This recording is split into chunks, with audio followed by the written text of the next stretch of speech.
Bien, jóvenes, vamos a continuar. Ten-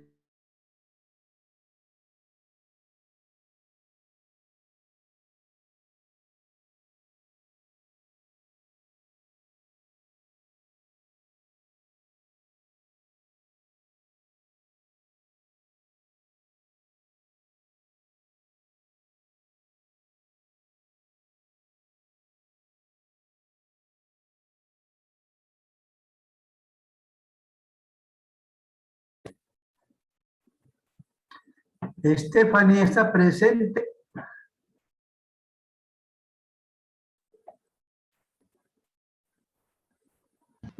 Sí, doctor, buenas tardes. Adelante, por favor. Adelante.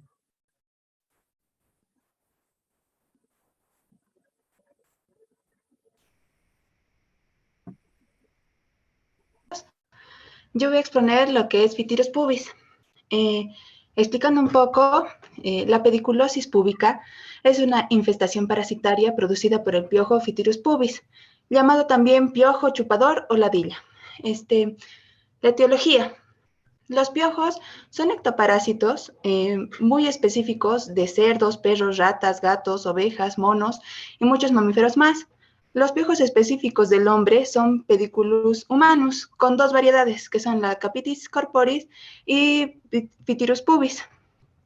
El Pithyrus pubis, cuando es adulto, mide de 1 a 2 milímetros de longitud y es casi tan largo como ancho. Posee un par de antenas y 3 pares de patas fuertes con grandes garras muy desarrolladas en el segundo y tercer par, adaptadas para adherirse firmemente a los pelos. Por su morfología, en general, se le ha llamado piojo cangrejo. Hablando un poco de lo que es el ciclo vital, cada hembra produce entre 30 y 50 huevos denominados liendres, las cuales se fijan por un cemento en los pelos. Luego de 7 a 8 días de incubación, emerge la ninfa, que se adhiere al pelo y empieza a alimentarse del huésped, iniciando así una metamorfosis incompleta para llegar a ser adulto luego de 3 mudas de 13 a 17 días. El adulto se fija en la base de los pelos pubianos contiguos para poder alimentarse, lo cual hace introduciendo sus estiletes en los vasos de la dermis, por lo cual se dice que este es un parásito solenófago, o sea que se alimenta de los vasos. Estos requieren de sangre humana para sobrevivir, sin ella no resisten más de 24 horas. Siguiente, doctor, por favor.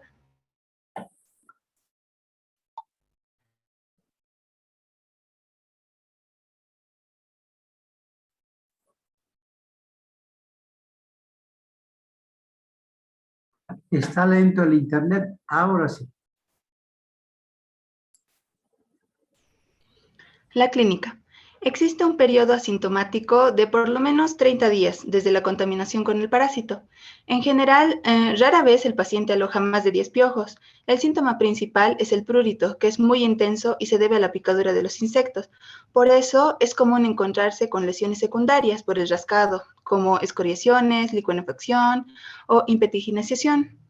La piel adyacente a la picadura, especialmente cuando ocurre en muslos, flancos o polipogastrio, puede presentar una mácula azul marrón, denominada mácula cerúlea, producida por la acción de la saliva del insecto sobre la sangre derramada de la dermis. En la ropa interior suelen encontrarse manchas negras resultantes de sangre digerida y evacuada en forma de excremento por el parásito. Siguiente, por favor, doctor.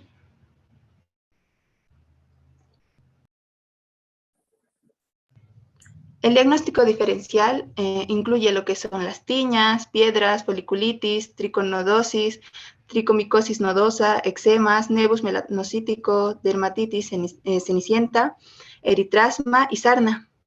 La epidemiología, podemos hablar un poco de que este tipo de pediculosis es casi exclusiva de los adultos y se adquiere en la mayoría de los casos por contacto sexual. La prevalencia de la pediculosis pubiana se ha visto ligada a las costumbres sexuales de la sociedad, así como condiciones de hacinamiento, pobre higiene y uso compartido de sanitarios. Siguiente, por favor, doctor.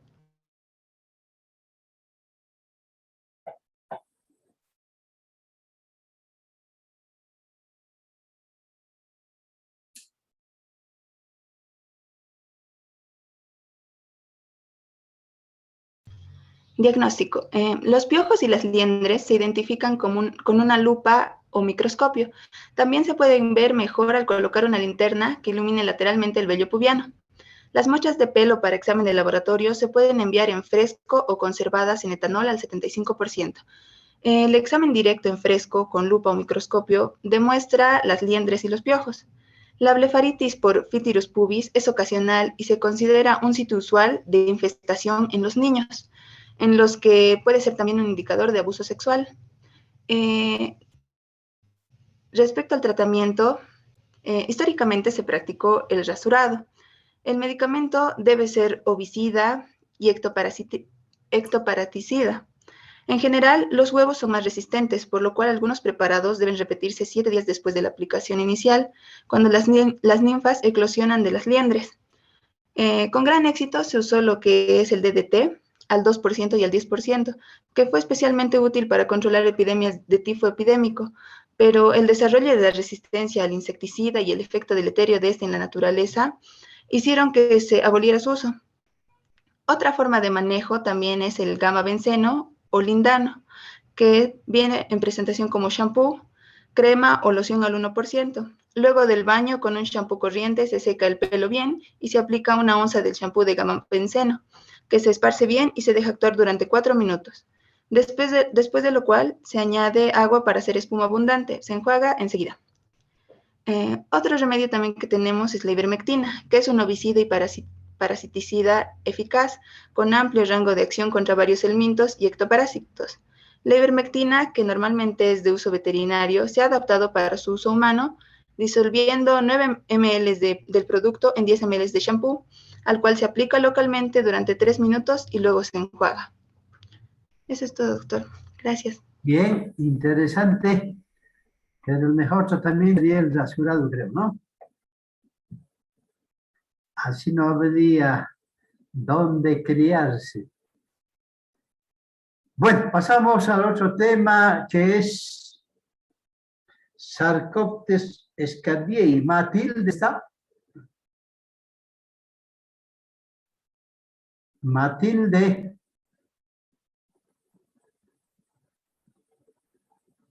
Matilde Cejas. Sarcoptes escabiei.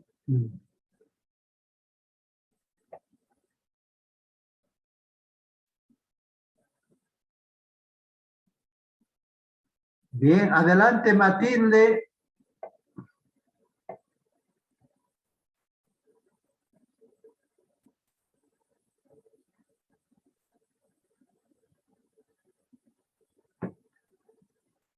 Bueno, creo que no está, yo lo voy a exponer. ¿Qué es el Sarcoptes escabiei? La sarna, ¿no? Nombre vulgar, que es un trastorno de la piel que provoca picazón y es causada por pequeñísimos ácaros o aradores de la sarna llamados Sarcoptes escabiei. La picazón intensa ocurre en la zona donde el ácaro está cavando. La necesidad urgente de rascarse puede ser especialmente intensa por la noche. La sarna es contagiosa y el contagio se puede rápidamente o se produce rápidamente por el contacto físico cercano en la familia. La epidemiología ha recibido numerosas denominaciones a lo largo de la historia. Picor de campo, picor de Michigan, picor de la Armada, picor de la tienda de campaña, ¿no? En los últimos años dice que ha vuelto a estar de actualidad porque se han constatado brotes epidémicos de sarna en pacientes infectados por el virus de la inmunodeficiencia humana. Normalmente se ve en el área rural, ¿no? Donde hay poca higiene, no hay agua, entonces ahí se infectan estas heridas también. Bien, continuando entonces con la etiopatogenia. Etiopatogenia, no es patogenia. Es una ectoparasitosis producida por Sarcoptes scabiei hominis, que es un arácnido del orden acarino de la familia Trombidae. Sarcoptes scabiei puede ocasionar enfermedad en 40 especies de animales, incluyendo el hombre. El ciclo vital dura de 18 a 20 días y pasa por las fases de huevo, larva, ninfa y adulto, lógicamente. Solo el 10% de los huevos llegan a adultos. Puede ser que algún factor externo elimine, ¿no? ¿Y cómo es la clínica? Vamos a ver cómo es la clínica. Existe una sensibilización cutánea que dura alrededor de un mes, que es el tiempo que puede estar el parásito en el organismo, sin causar clínica, por lo que el periodo de incubación se considera de 30 a 60 días. Periodo de incubación. La manifestación más importante de la sarna es el picor. Este suele ser nocturno. Galerías excavadas, finas e irregulares, compuestas de pequeñas ampollas o protuberancias en la piel.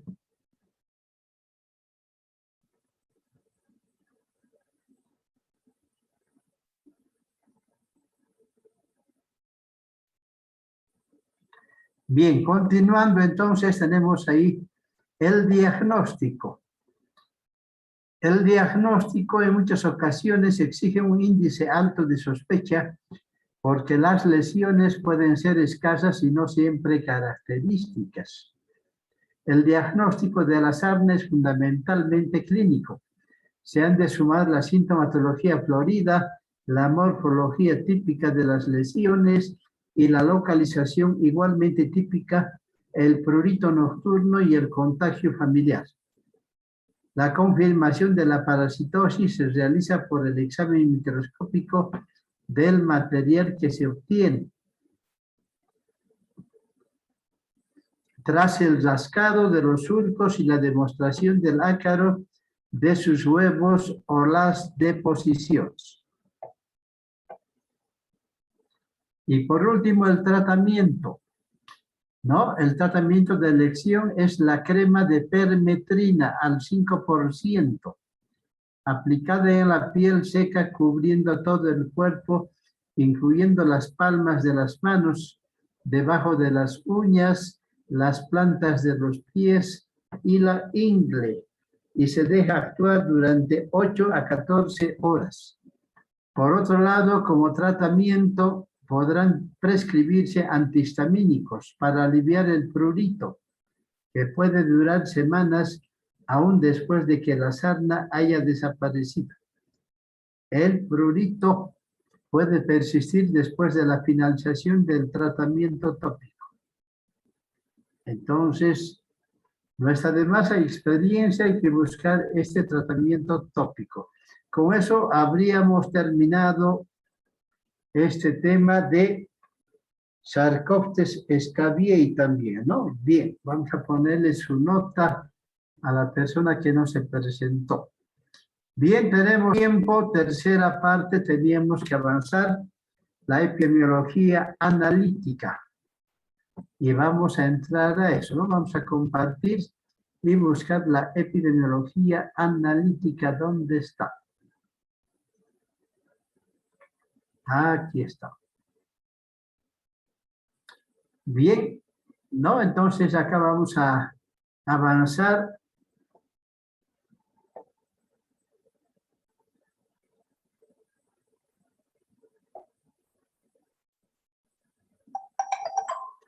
La epidemiología analítica, estudios analíticos, estudio de casos y controles. Este tipo de estudio identifica personas con una enfermedad u otra variable de interés. Este material ya lo tienen, ya los he subido, material del segundo parcial, ya lo tienen en el contenido mínimo que está en el Moodle. Entonces tenemos que estudiemos y los compara con un grupo control apropiado que no tenga la enfermedad. A eso se le llama caso control. un grupo de casos o de enfermos y otro grupo de sanos, que son los controles, ¿no? A los dos se les hace una intervención y se anota lo que se, ¿no? Cómo se los compara, por decir.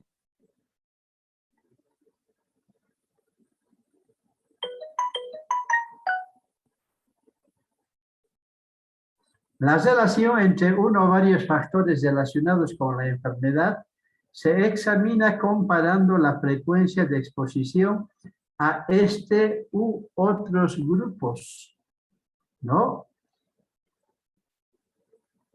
También a otros factores entre los casos y los controles.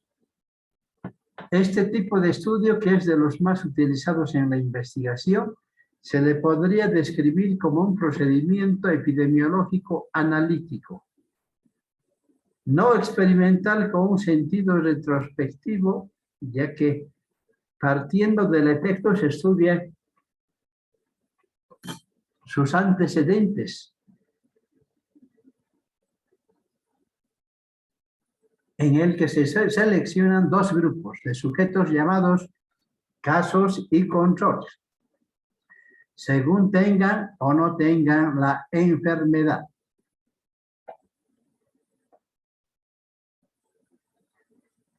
No es el objetivo de este apartado realizar una revisión exhaustiva del diseño de este tipo de estudios, por lo que resumiremos diciendo que la selección de los casos debe establecer la forma clara y explícita, la definición de la enfermedad y los criterios de inclusión.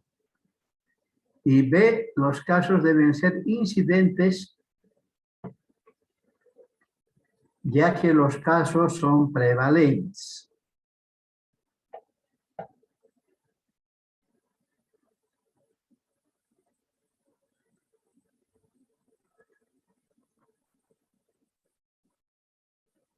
Cambian sus hábitos en relación con la exposición. Los casos prevalentes pueden ser los sobrevivientes de casos incidentes y la supervivencia puede estar relacionada con la exposición. La selección del grupo control debe tener en cuenta, ¿no? Debe tener en cuenta, indica la función del grupo control.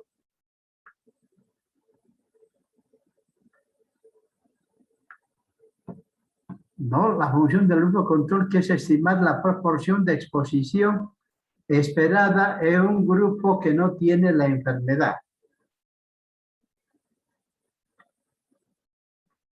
Los controles deben ser representativos de la población de donde provienen los casos, ¿no? Tienen que ser de una misma región tanto los casos como los controles. No serviría comparar con otra población con diversas características, ¿no? Entonces hay esa situación. Los casos y los controles no deben extenderse como dos grupos representativos de dos poblaciones, ¿no? De dos poblaciones, que es lo más importante para que se pueda realizar, ¿no? Esta comparación. No deben entenderse como dos grupos representativos de dos poblaciones distintas, lo que decía, sino como dos grupos que proceden de una misma población. Los controles deben ser comparables a los casos en el sentido de haber tenido la misma probabilidad de haber estado expuestos. Esa es la idea, ¿no? Esa es la idea. Bien. Continúa.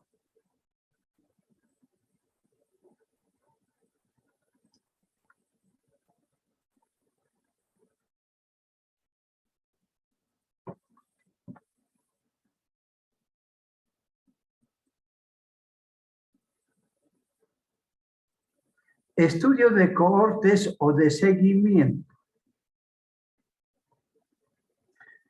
En este tipo de estudio, los individuos son identificados en función de la presencia o ausencia de exposición a un determinado factor. Este de cohorte o seguimiento, lo que se hace es se agarra en un momento dado y se hace un corte, ¿no? Para ver en qué estado está el estudio correspondiente. En este momento todos están libres de la enfermedad de interés y son seguidos durante un periodo de tiempo para observar la frecuencia de aparición del fenómeno que nos interesa. O sea, hacer un seguimiento, un estudio, lo que decíamos.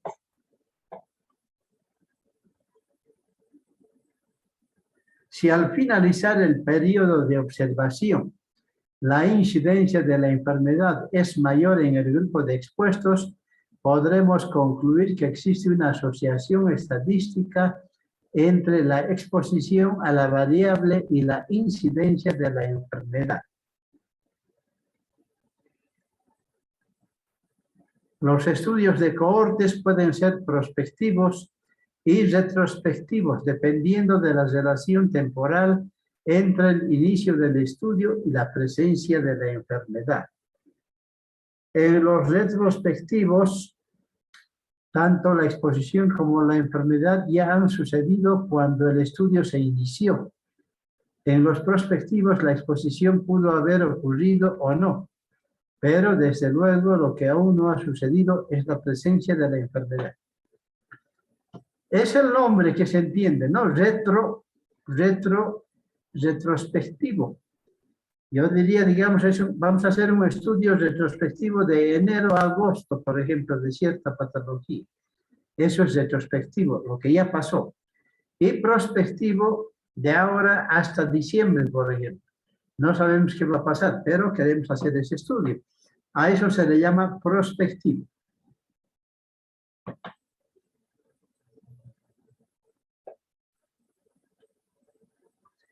Ensayos clínicos, ventajas, limitaciones.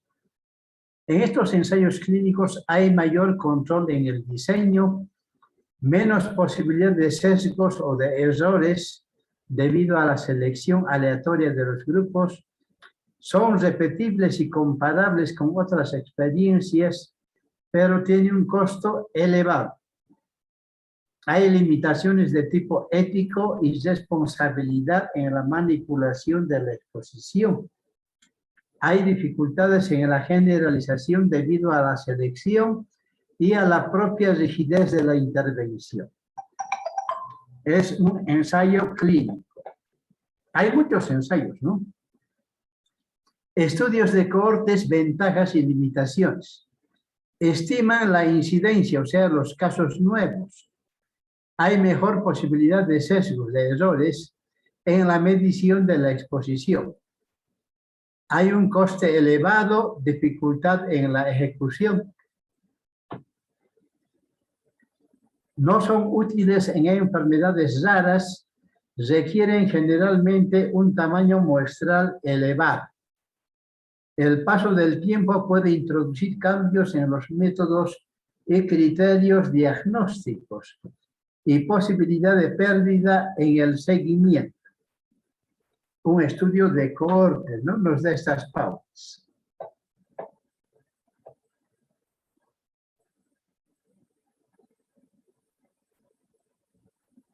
Estudios de casos y controles, ventajas y limitaciones.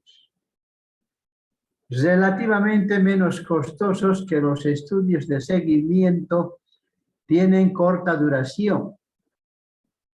Aplicaciones para el estudio de enfermedades raras permite el análisis de varios factores de riesgo para una determinada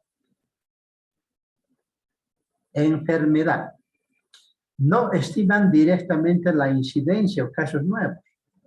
Facilidad de introducir sesgos de selección y de información. La secuencia temporal entre exposición y enfermedad no siempre es fácil de establecer.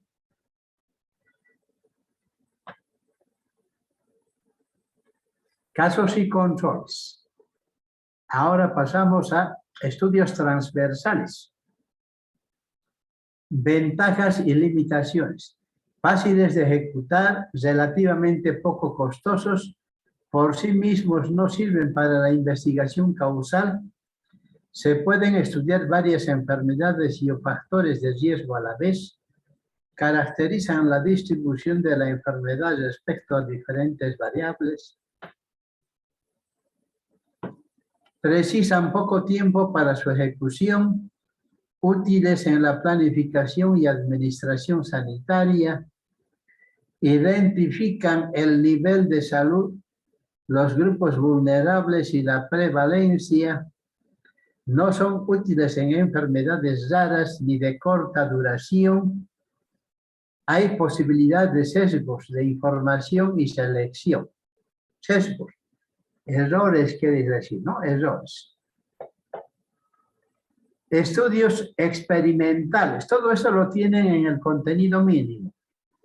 Este tipo de estudios se utilizan para evaluar la eficacia de diferentes terapias, de actividades preventivas o para la evaluación de actividades de planificación y programación sanitarias. Los estudios experimentales pueden ser considerados terapéuticos o prevención secundaria, que se realizan con pacientes con una enfermedad determinada y determinan la capacidad de un agente o un procedimiento para disminuir síntomas, para prevenir la recurrencia o para reducir el riesgo de muerte por dicha enfermedad. Los preventivos o de prevención primaria evalúan si un agente o procedimiento reduce el riesgo, ¿no? Reduce el riesgo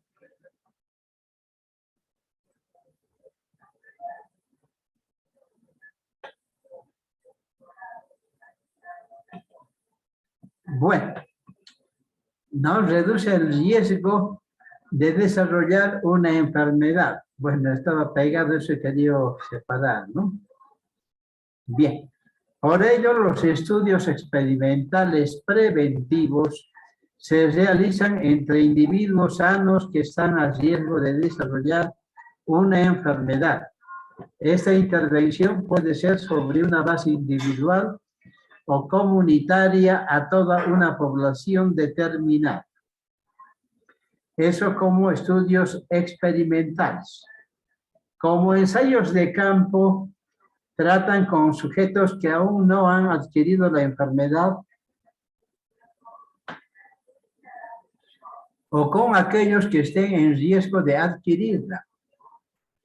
Y estudian factores preventivos de enfermedades como pueden ser la administración de vacunas o el seguimiento de dietas, ¿no? O el seguimiento de dietas. Entonces, a eso se refiere el ensayo de campo también.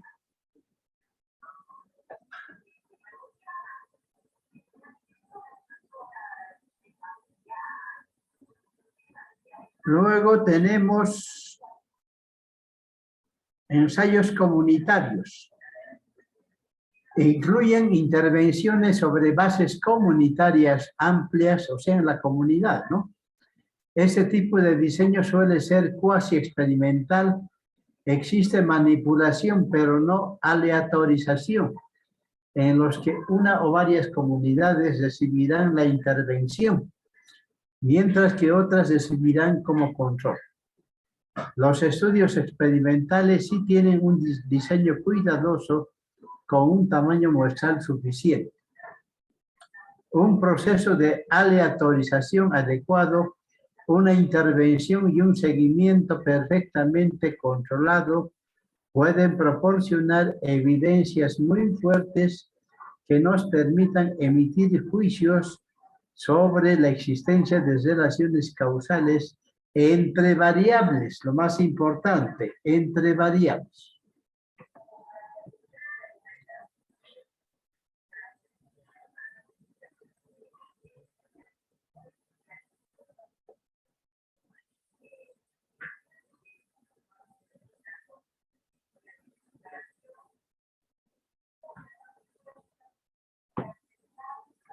Luego hablamos de la vigilancia en salud pública o vigilancia epidemiológica, que es el conjunto de actividades que permite reunir la información indispensable para conocer en todo momento la conducta o historia natural de la enfermedad, detectar y prever cualquier cambio que pueda ocurrir por alteración de factores condicionantes, con el fin de recomendar oportunamente sobre bases firmes las medidas indicadas eficientes que lleven al control de la enfermedad o de los problemas o eventos de salud.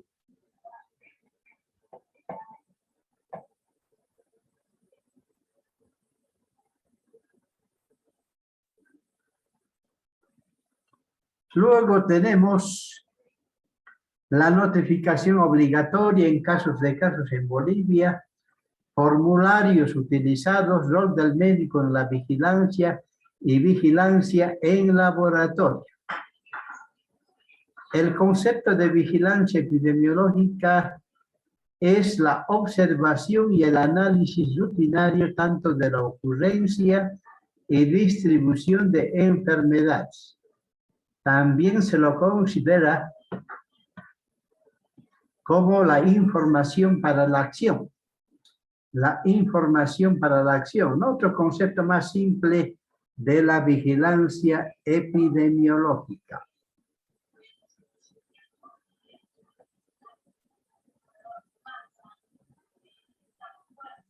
Luego tenemos también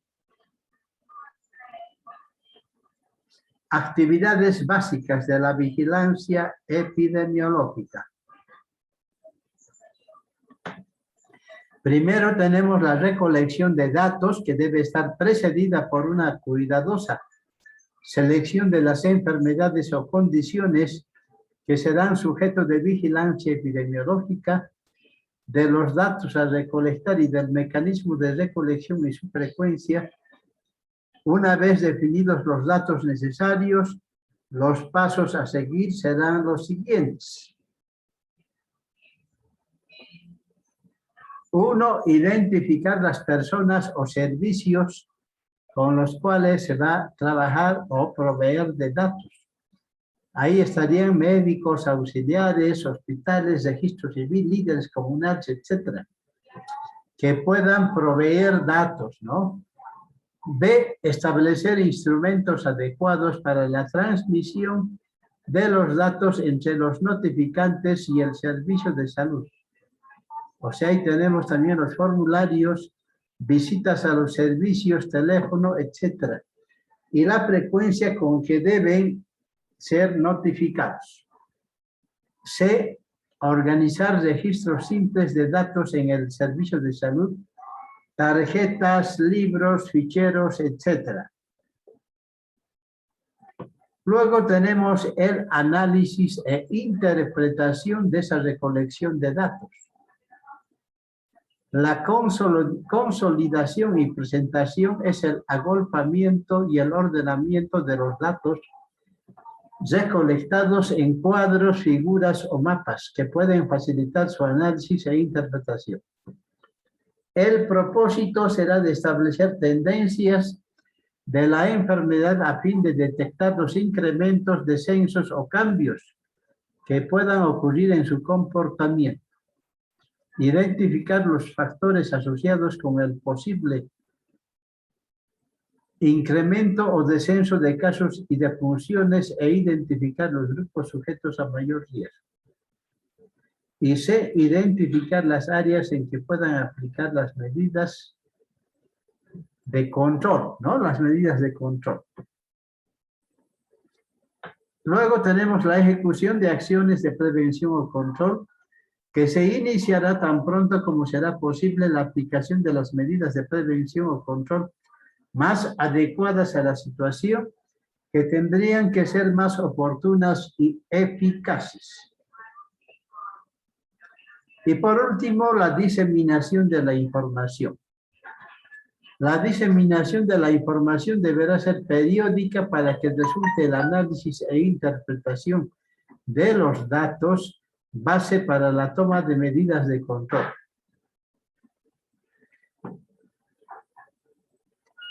Con participación de la comunidad para tener una imagen más amplia e integral del problema objeto de control. a nivel local deberá efectuarse de la siguiente manera. Reuniones de trabajo, ¿no? Ya puede ser por radio, por periódico, contactos personales, con mayor eficacia si el informe es publicado y distribuido a los interesados. Eso sería lo más importante. Elementos de la vigilancia epidemiológica. La información usada para la vigilancia epidemiológica se compone básicamente de los siguientes elementos: casos y muertes, resultados de laboratorio, medidas de prevención y control, medio ambiente, vectores,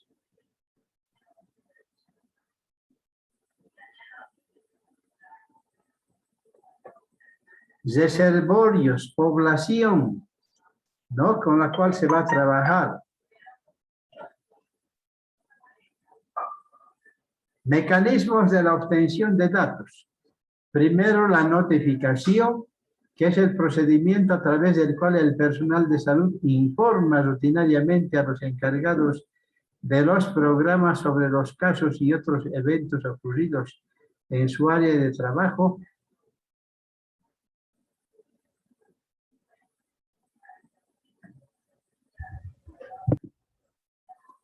Registros, tenemos como ve, son anotaciones regulares de determinados eventos realizadas por los servicios de salud privados o estatales.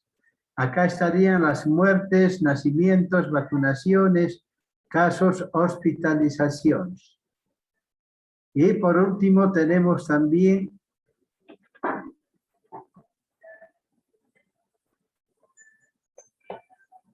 los rumores, ¿no? Que se refieren a las opiniones populares, espontáneas, se originan en la comunidad y son divulgadas por sus líderes o por los periódicos. Luego, la investigación epidemiológica, que es el procedimiento a través del cual se busca activamente información complementaria sobre uno o varios casos de determinadas enfermedades. Y por último, tuviéramos las encuestas, ¿no? Que son procedimientos en general eventuales a través de los cuales se obtiene información sobre las características de las poblaciones. Acá podríamos explicar de que realmente la encuesta es muy importante para tener resultados y tener también parámetros de verificación, ¿no? Porque es un instrumento con el cual se va a preguntar a las personas y con el cual se va a ejecutar también cualquier proyecto o programa también. Bien, creo que con eso hemos terminado. Próximo tema, estudio de causa y control. Vuelvo a repetir, tienen todo esto en el contenido mínimo. Y el examen, ¿cuándo es? El día de mañana, ¿no? El día 22 es el examen. ¿A qué hora? A las 7.